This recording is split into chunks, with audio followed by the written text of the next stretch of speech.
Hello दोस्तों, आज का ये वीडियो उन सभी विद्यार्थियों के लिए बहुत महत्वपूर्ण है जो यूपी स्कॉलरशिप की 2026-27 का इंतजार कर रहे हैं। आज हम जो दसमोत्तर छात्रवृत्ति योजना यानी कि पोस्ट मैट्रिक के अंतर्गत फ्रेश और रिन्यूअल दोनों के लिए ऑफिशियल शेड्यूल और एप्लीकेशन प्रक्रिया, वेरिफिकेशन और पेमेंट तक का पूरा प्रोसेस विस्तार से समझेंगे। तो वीडियो के अंत तक जरूर बने रहें, आपको पूरा प्रोसेस समझ में आएगा। चलिए शुरू करते हैं, देखते हैं कि आज के इस वीडियो में हम क्या-क्या देखेंगे। तो वीडियो शुरू करने से पहले आप देखेंगे कि आज हम किन टॉपिक को लेकर कवर करेंगे इस वीडियो में। हम फ्रेश एप्लीकेशन, रिन्यूअल प्रक्रिया, मास्टर डेटा, ज़रूरी जो तारीखें हैं, कॉलेज वेरिफिकेशन और जो सस्पेक्ट डेटा का संशोधन और जो पीएफ जो एमएस स्क्रूटनी होती है, डिमांड जनरेशन और अंत में आपके बैंक खाते में धनराशि कब आएगी, इन सभी बिंदुओं पर पूरा स्टेप बाय स्टेप पूरा प्रोसेस देखेंगे। तो आप देख सकते हैं कि आज की वीडियो में ये सारे टॉपिक कवर करेंगे करके फ्रेश एप्लीकेशन के बारे में, रिन्यूअल, मास्टर डेटा, डेट क्या महत्वपूर्ण कौन कौन सी डेट हैं, उस डेट में क्या क्या आपको करना है, स्टूडेंट के स्तर पर कैसे वेरिफिकेशन होगा जो सब्जेक्ट्स वाले हैं, और पीएफ एमएस के बारे में, डिमांड, पेमेंट और उसके रूल रेगुलेशन क्या हैं जो अभी शेड्यूल में जारी किए गए हैं। तो पूरा कंप्लीट वीडियो आप देखिए, इससे आपको पूरा कन्फ्यूजन ख़त्म हो जाएगा, सारे डाउट ख़त्म हो जाएंगे। अब आगे देखते हैं यह ऑफिशियल नोटिस किस बारे में है। तो यह जो ऑफिशियल नोटिस जारी हुआ है यह वित्तीय वर्ष 2026-27 में जो दसमोत्तर छात्रवृत्ति और शुल्क प्रतिरोधी से जुड़ा है, प्रतिपूर्ति से जुड़ा हुआ है। इसमें आपके जो फॉर्म भरने से लेकर आपके बैंक खाते में पैसे आने तक की पूरी सारी जो है शेड्यूल जारी की गई है, जिसे समझना आपके लिए बहुत ज़रूरी है। देख सकते हैं आप, पढ़ भी सकते हैं। आगे देखते हैं किन स्टूडेंट के लिए है ये। तो यह योजना सभी वर्गों के लिए है, चाहे आप एससी अनुसूचित जाति के हों, एसटी मतलब कि अनुसूचित जनजाति से हों, या जनरल सामान्य वर्ग, या ओबीसी अन्य पिछड़ा वर्ग, या मिनोरिटी मतलब अल्पसंख्यक वर्ग में आते हैं। तो यह नोटिस और यह प्रक्रिया आप सबके लिए समान रूप से लागू होती है। इन सब के बारे में आगे देखते हैं। दसमोत्तर छात्रवृत्ति में पोस्ट मैट्रिक क्या है। तो जो नए छात्र हैं उन्हें बता दूं कि जो दसमोत्तर यानी कि पोस्ट मैट्रिक का मतलब होता है कक्षा 11, 12 और उससे ऊपर की कक्षाएं।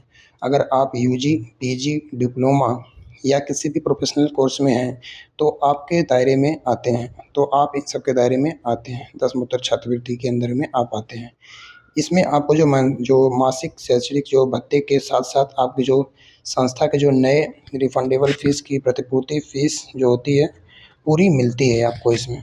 तो इस तरीके से आप देख सकते हैं कि जो दसमोत्तर छात्रवृत्ति होती है उसका मतलब क्या होता है। तो आप इसको अच्छे से पढ़ भी सकते हैं, वीडियो को पॉज करके आप इसको पढ़ सकते हैं कि किसे कहते हैं।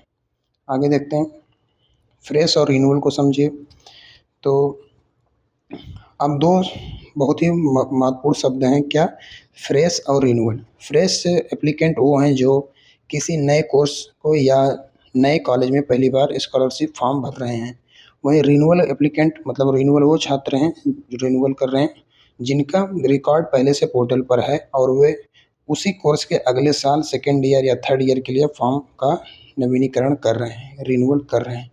तो इस तरीके से आप समझ सकते हैं कि फ्रेश कैंडिडेट कौन है और रिन्यूअल स्टूडेंट कैंडिडेट कौन है। तो उनके बारे में आप एक एक करके पढ़ सकते हैं, समझ सकते हैं, देख सकते हैं।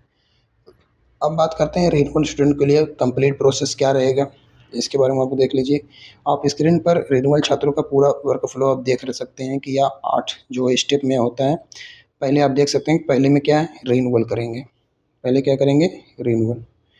तो पहले आप रिन्यूअल करेंगे, फिर हार्ड कॉपी जमा करेंगे, फिर कॉलेज उसे वेरीफाई करेगा, फिर यूनिवर्सिटी वेरीफाई करेगी, फिर जो पीएफ एमएस से स्क्रूटनी होगी और डिस्ट्रिक्ट जो सेल डेटा लॉक होगा और फिर डिमांड जनरेशन होगी और उसके बाद आखिर में डीबीटी के माध्यम से आपका पेमेंट आएगा। तो इस तरीके से जो रिन्यूअल स्टूडेंट होते हैं उनके लिए ये पूरा प्रोसेस फॉलो करना होता है।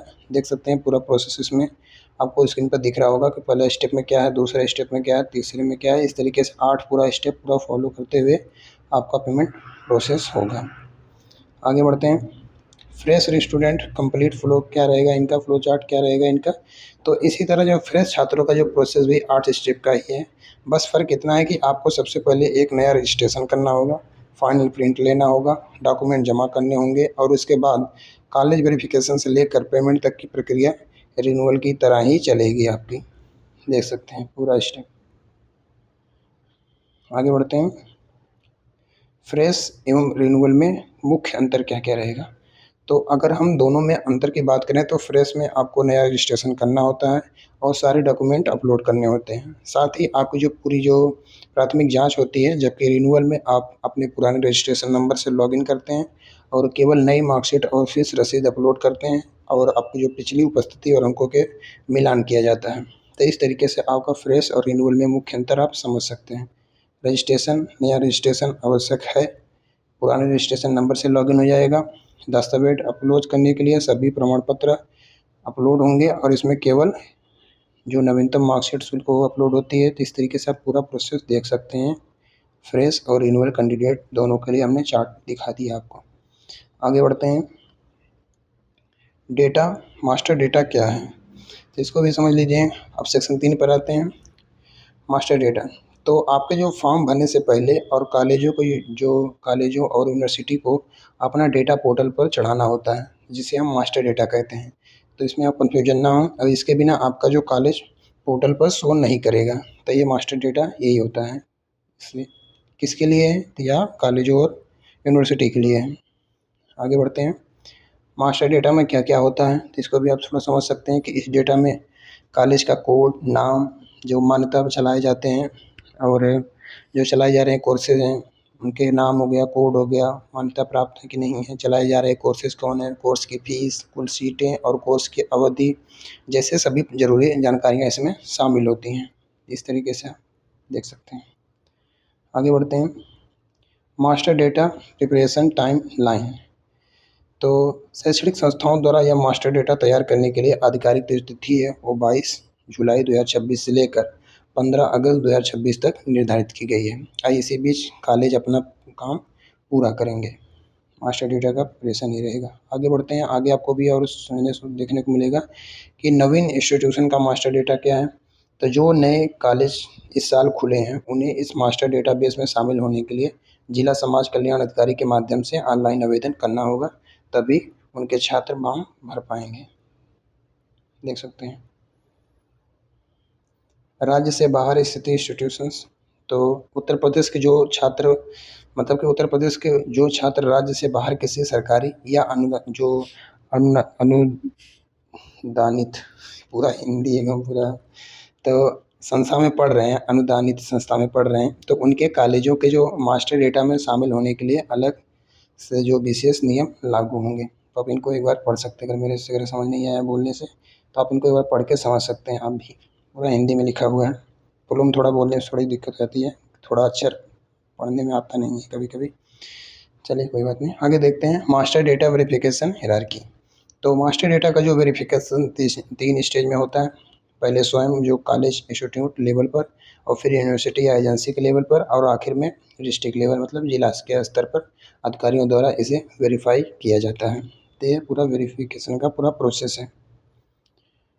Private institution marking NSP portal, तो जो प्राइवेट कॉलेज एनएसपी जो नेशनल स्कॉलरशिप पोर्टल पर रजिस्टर्ड हैं उनकी जो ऑनलाइन मार्किंग 25 जुलाई 2026 से 14 सितंबर 2026 तक चलेगी। ये देख सकते हैं डेट, सारा ऑफिशियल नोटिस में ये सारा सब कुछ लिखा हुआ है। आप वहाँ से भी चीज़ें पढ़ सकते हैं, देख सकते हैं। रिन्यूअल शेड्यूल चार्ट देख लेते हैं। तो अब बात करते हैं सेक्शन 4 की, रिन्यूअल चार्ट की समय सारणी। यदि आपने 25-26 में फॉर्म भरा था तो अब 2026-27 के लिए अपनी डेट जो नोट कर लीजिए। तो देखते हैं आगे इसमें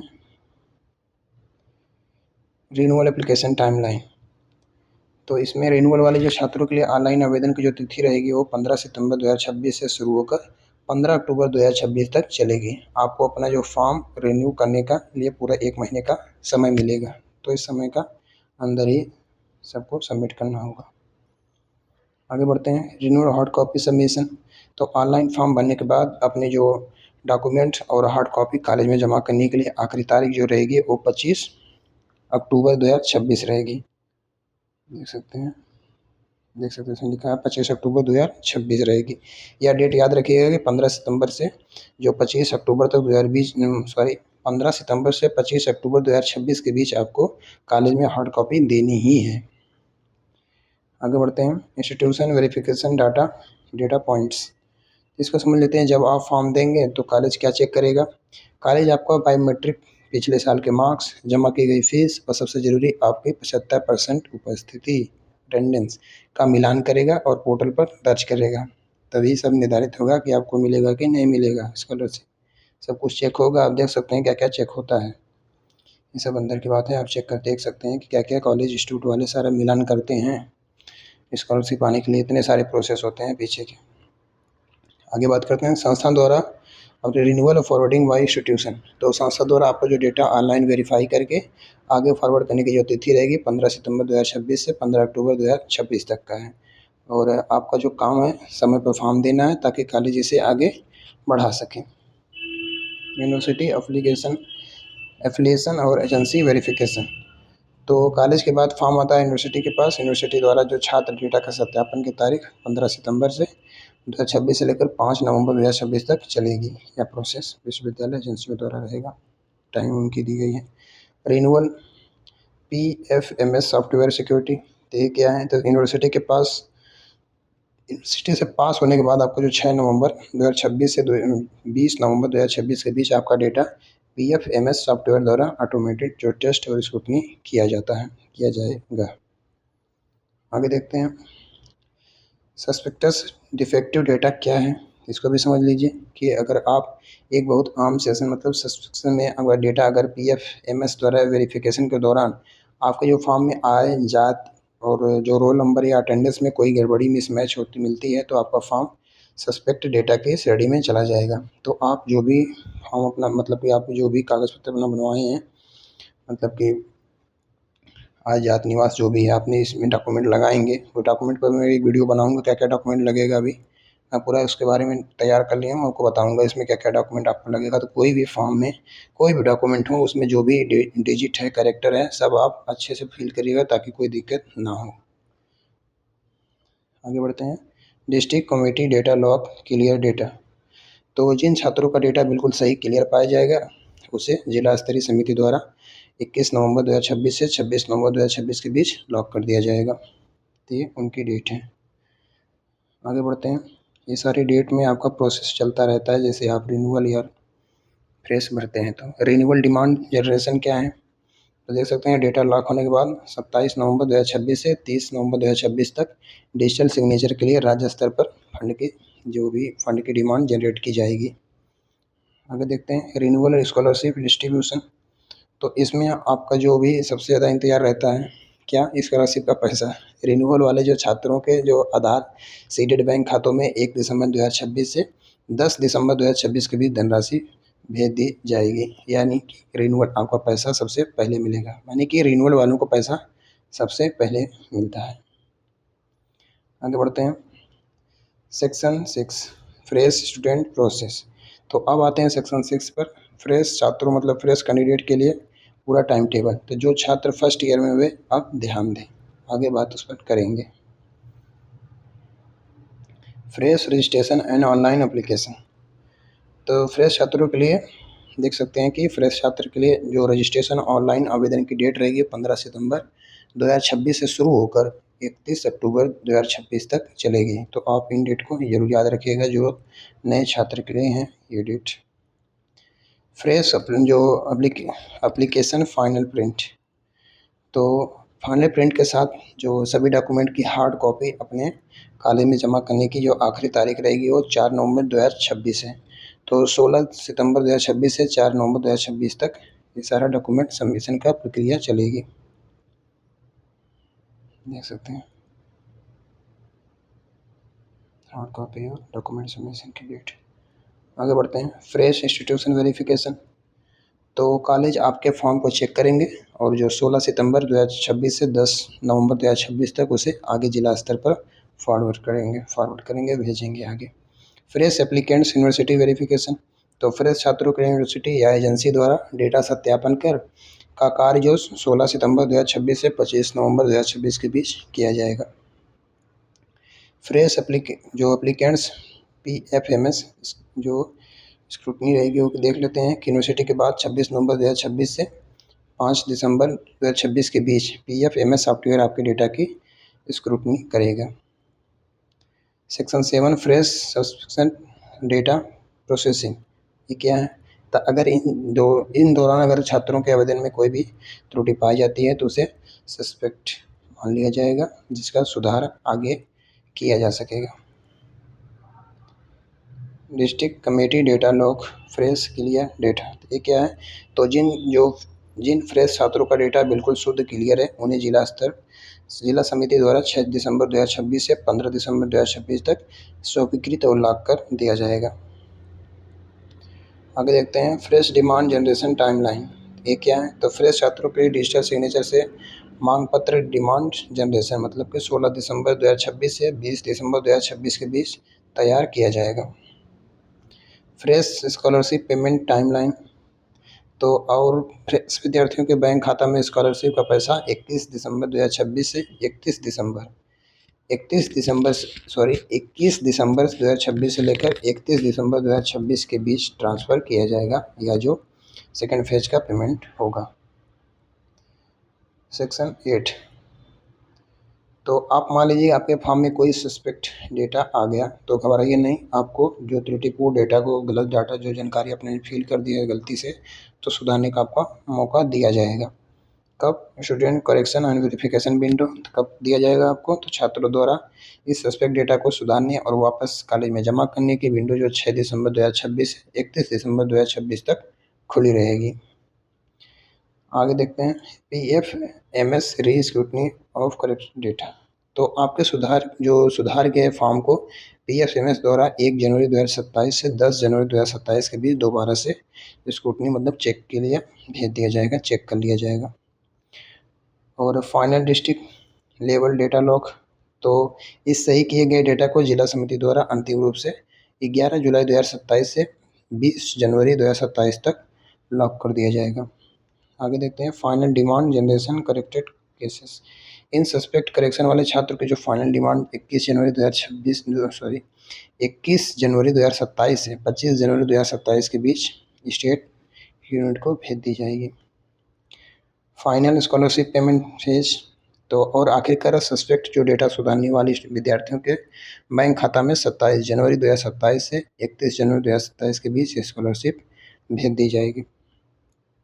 section 9 important rule and directive, तो अब सेक्शन 9 पर ध्यान दीजिएगा कि कुछ अति महत्वपूर्ण जो सरकारी नियम जो आपके मानने ही होंगे, समय जो टाइम टेबल का कड़ाई से पालन अनिवार्य है।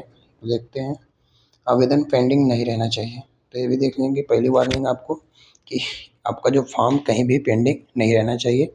अगर कॉलेज या यूनिवर्सिटी लेवल पर फॉर्म लास्ट डेट तक फॉरवर्ड नहीं हुआ तो आप स्कॉलरशिप से वंचित रह जाएंगे, तो सही से अपना आप फॉर्म भरकर चेक करते रहिएगा।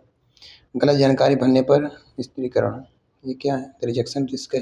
तो दूसरी वार्निंग, अगर आपने गलत डेटा भरने से बचें। अगर आपकी राय कह रहा हूँ, अगर आपकी जो आय है, जाति है, मार्क्स या रोल नंबर गलत पाए जाते हैं तो फॉर्म सीधे रिजेक्ट होगा और इसकी जिम्मेदारी छात्र की होगी। तो आप गलती से भी गलती नहीं करनी है आपको फॉर्म भरते टाइम। बहुत ही आराम से भरिए, कोई दिक्कत नहीं है। खुद से भी भरिए, खुद से भी भर लेंगे आप। रिन्यूअल इंस्ट्रक्शन, तो रिन्यूअल वाले जो छात्र फॉर्म भरते समय एडमिशन डेट, इनरोलमेंट नंबर, पिछले साल के जो अंक बिल्कुल सही भरें और हाँ 75% अटेंडेंस होना बहुत ही अनिवार्य है इसमें।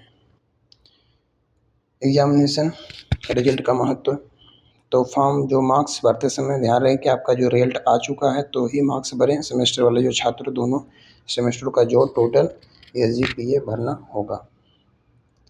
प्रमोटेड विथ मार्क्स संबंधी नियम, ये क्या है? तो जो छात्र प्रमोट हुए हैं वे प्रमोटेड विथ मार्क्स या विदाउट मार्क्स के नियमों का पालन करें। संस्था सरकारी नियमों के हिसाब से ही इसे फॉरवर्ड करेगा। Fresh process quick visual recap, तो चलिए फ्रेश छात्रों के लिए एक क्विक रिकैप करते हैं। एप्लीकेशन 15 सितंबर से शुरू और प्रिंट 2 नवंबर तक, डॉक्यूमेंट 4 नवंबर तक, और फाइनली आपके जो पैसा 21 से 31 दिसंबर 2026 के बीच आपके खाते में आ जाएगा। तो स्क्रीनशॉट आप ले सकते हैं, देख सकते हैं आपका पूरा प्रोसेस। आप इसका स्क्रीनशॉट लेकर रख लीजिए तो आपको कोई दिक्कत नहीं होगी, आपको बार बार किसी से पूछने की ज़रूरत भी नहीं पड़ेगी। तो इसी तरह रिन्यूअल छात्रों का फ्लो देखिए, तो आपको फॉर्म 15 सितंबर से 15 अक्टूबर तक, कॉलेज में जमा करने की जो लास्ट डेट रहेगी वो 25 अक्टूबर, और आपका पेमेंट 1 दिसंबर से 2026 के बीच आ जाएगा। तो आप पूरा डिटेल इसमें देख सकते हैं, इसका भी आप स्क्रीनशॉट लेकर रख सकते हैं। पूरी जानकारी इसमें आपको दी गई है, कब कहाँ जाएगा आपका डेटा। अब देखते हैं मास्टर डेडलाइन टेबल। तो इस मास्टर टेबल में आप रिन्यूअल और फ्रेश दोनों की लास्ट डेट एक साथ देख सकते हैं। रिन्यूअल की लास्ट डेट 15 अक्टूबर है और फ्रेश की 31 अक्टूबर 2026 है। इसे आप अपने आप मतलब मोबाइल में सेव कर सकते हैं, स्क्रीनशॉट ले सकते हैं इसका, बहुत काम का है। पेमेंट टाइमलाइन क्विक चार्ट, इसको भी आप देख सकते हैं। पेमेंट कब आएगा रिन्यूअल वालों को 1 से 10 दिसंबर के बीच, और फ्रेश वालों को जो 21 से 31 दिसंबर के बीच, और करेक्शन वाले को 27 से 31 जनवरी 2027 के बीच आएगा। तो इसका भी आप स्क्रीनशॉट लेकर रख सकते हैं कि कब आएगा पेमेंट, उसका भी इंतज़ार आपको नहीं करना पड़ेगा, घबराने की जरूरत नहीं रहेगी आपको। तो फॉर्म भरने से पहले मेरी एक चेकलिस्ट याद रखें कि आपका जो आधार कार्ड बैंक खाते से लिंक करा लें और NPCI एक्टिव रखें। सारे डॉक्यूमेंट अभी से रेडी कर लें और लास्ट डेट का इंतज़ार बिल्कुल ना करें। तो आप इस प्रोसेस को फॉलो कर सकते हैं। तो आगे देखते हैं। तो आप इसको देख सकते हैं। सबसे ज़रूरी सलाह क्या रहेगी, तो सिर्फ फॉर्म भर देना काफ़ी नहीं है। आपके जो आपका अपना जो स्टेटस पोर्टल पर लगातार चेक करते रहें अपने फॉर्म का, और कहीं फॉर्म कहाँ गया है, कहाँ पहुँचा है, आप पूरा प्रोसेस देख सकते हैं। एप्लीकेशन, प्रिंट, सबमिशन, वेरिफिकेशन सारा आप चेक कर सकते हैं। टाइम टाइम से आप चेक करते रहेंगे तो आपको भी दिक्कत नहीं आएगी कि मेरा फॉर्म एक्सेप्ट हुआ है, रिजेक्ट हुआ है, इस तरीके से। तो आज हमने स्कॉलरशिप के नियम, फ्रेश रिन्यूअल का अंतर, master data, verification, scrutiny, correction window और पेमेंट के लिए पूरी जानकारी आपने समझ ली। मुझे लगता है कि आपको सारी जानकारी आपको मिल चुकी होगी कि आज हमने क्या क्या वीडियो में देखा। अगली वीडियो में डॉक्यूमेंट से रिलेटेड बनाऊंगा कि आपको फॉर्म भरते समय किन किन डॉक्यूमेंट को ध्यान में रखना चाहिए, पहले इसका क्या तैयार करके रख लेना चाहिए। तो अंतिम संदेश ये है कि समय सारणी के अनुसार आप काम करें। सबसे ज़रूरी बात, आप अपने कॉलेज स्कॉलरशिप नोडल अधिकारी से संपर्क में हमेशा रहें। तो मिलते हैं किसी अगली वीडियो में दोस्तों। तो ये थे यूपी स्कॉलरशिप 2026-27 की पूरी जानकारी। वीडियो देखने के लिए आपका बहुत बहुत धन्यवाद। अगर आपके पास कोई सवाल हो तो कमेंट करें, वीडियो को लाइक और चैनल को सब्सक्राइब जरूर करें। मिलते हैं किसी अन्य वीडियो में, तब तक के लिए धन्यवाद। Thanks for watching.